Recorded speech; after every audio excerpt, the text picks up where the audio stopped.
நண்பர்கள் அனைவருக்கும் வணக்கம். இப்போ நான் நம்ம சென்னை அண்ணா சாலையில் டிரைவ் பண்ணிகிட்ருக்கேன்.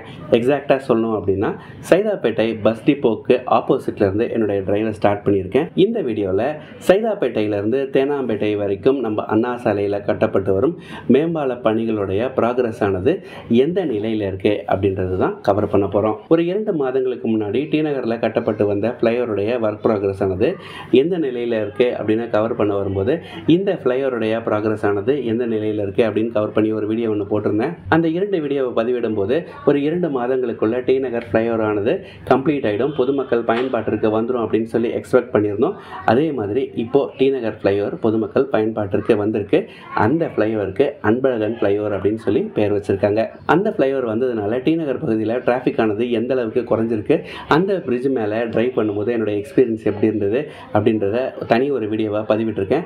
அந்த வீடியோடைய லிங்கை டிஸ்கிரிப்ஷனில் கொடுக்குறேன், வேணும்னா போய் செக் பண்ணிக்கோங்க.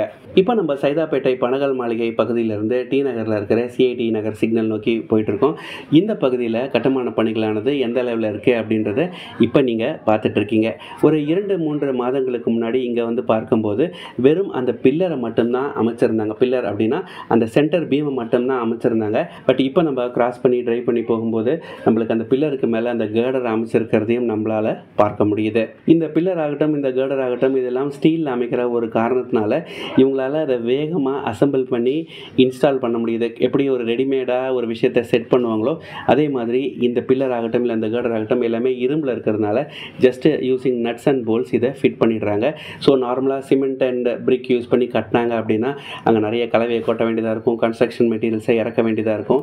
அண்ணா சாலை மாதிரியான ஒரு பிஸியான பகுதியில் எல்லா கன்ஸ்ட்ரக்ஷன் மெட்டீரியல்ஸையும் கொட்டி அங்கே வேலை நடக்குது அப்படின்னா அது பெரிய ஒரு தொந்தரவாக இருக்கும் அப்படின்ற ஒரு காரணத்தினால இந்த ஃப்ளைஓவரை ஸ்டீல் யூஸ் பண்ணி கட்டுறாங்க. இந்த ஃப்ளைஓவரை மட்டும் இல்லை, டி நகர் பகுதியில் கட்டப்பட்ட இன்னொரு ஃப்ளைஓவரையுமே இவங்க ஸ்டீல் வச்சு தான் கட்டியிருக்காங்க.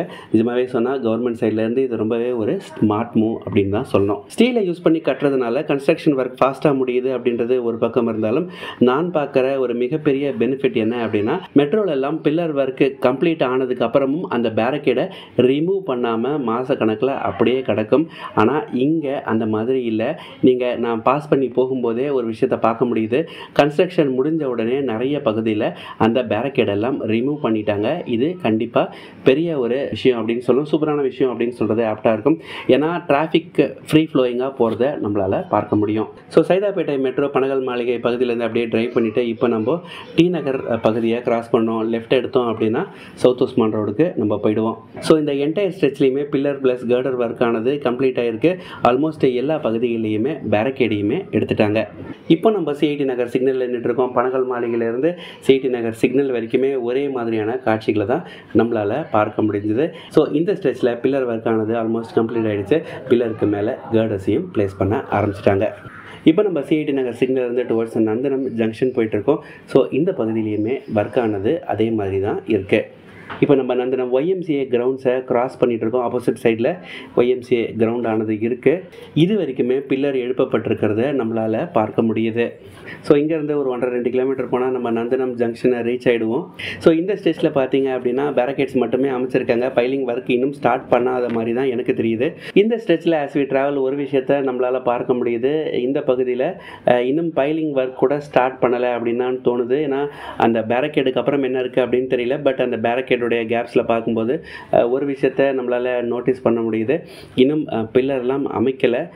இப்போ தான் அதற்கான பணிகள் தொடங்க போகிறாங்க அப்படின்ற மாதிரி எனக்கு தோணுது. நார்மலாக பைலிங் ஒர்க்ஸ்லாம் ஸ்டார்ட் பண்ண போகிறாங்க அப்படின்னா அதற்கான பைலிங் ஒர்க் அப்படின்னா நான் சொல்கிறது பூமியை தொலையிட போகிறாங்க அப்படின்னா அதற்கான ஒரு ட்ரில்லர் மாதிரியான மிஷின்ஸ்லாம் வந்து இந்த இடத்துல இறங்கியிருக்கும். அதெல்லாம் வரலை.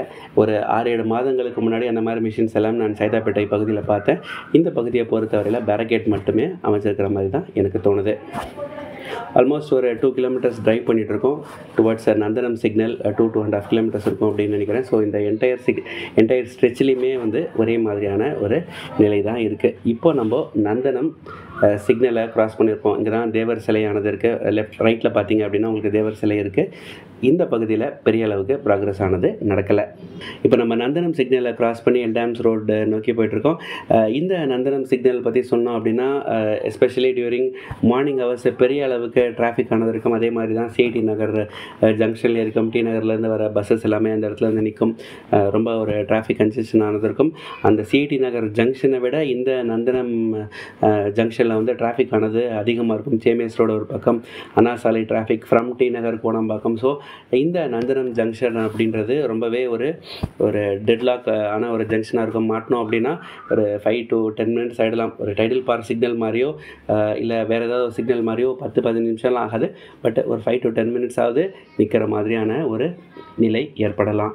So as we drive after long distance நம்மளால் ஒரு பில்லரை பார்க்க முடிஞ்சது. அதே மாதிரி அந்த பேரகேடோட கேப்ஸில் பில்லர் அமைச்சிருக்காங்க. பில்லருடைய பேஸ்மெண்ட்டை அமைச்சிருக்கிறத நம்மளால் பார்க்க முடியுது.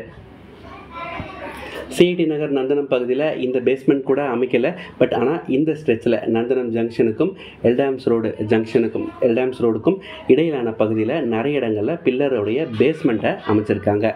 இந்த பிரிட்ஜோடைய கன்ஸ்ட்ரக்ஷனை சைட் பண்ணி இந்த பகுதியில் டிராஃபிக்கை டைவர்ட் பண்ணியிருக்காங்க. ஸோ இதுக்கப்புறம் ப்ராக்ரஸ் ஆனது எந்த நிலையில் இருக்குது அப்படின்னு தெரிஞ்சுக்கணும் அப்படின்னா நம்ம அண்ணா அறிவாலயம் பக்கத்துலேருந்து டுவர்ட்ஸ் செனட் ஆஃப் ரோடு வந்தோம் அப்படின்னா அந்த இடத்துல அந்த பகுதியில் ஒர்க் ப்ராக்ரஸ் ஆனது எந்த நிலையில் போயிட்டுருக்கு அப்படின்றத நம்மளால் பார்க்க முடியும். நான் இதற்காக ஒரு ரவுண்ட் போட்டு அண்ணா அறிவாலயம் கிட்டேருந்து ஸ்டார்ட் பண்ணுறேன்.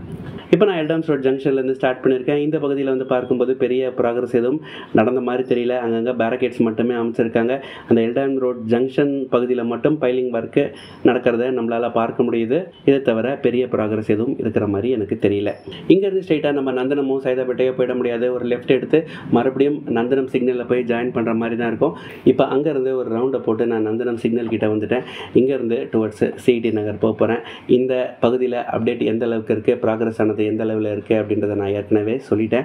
இந்த வீடியோவை நீங்கள் கண்டினியூ பண்ணி அது வரைக்கும் இந்த சைடில் ரோடுக்கு இந்த சைடில் ஒர்க் ப்ராக்ரஸ் ஆனது எப்படி இருக்குது, இந்த சைட் ஆஃப் த வியூ பார்க்கணும் அப்படின்னு நினச்சிங்கன்னா இந்த வீடியோவை கடைசி வரைக்கும் பாருங்கள். இதே மாதிரி சென்னையிலேருந்து நிறைய தகவல்களுக்கு மறக்காமல் நம்ம சேனலை சப்ஸ்கிரைப் பண்ணி வச்சுக்கோங்க. நன்றி, வணக்கம்.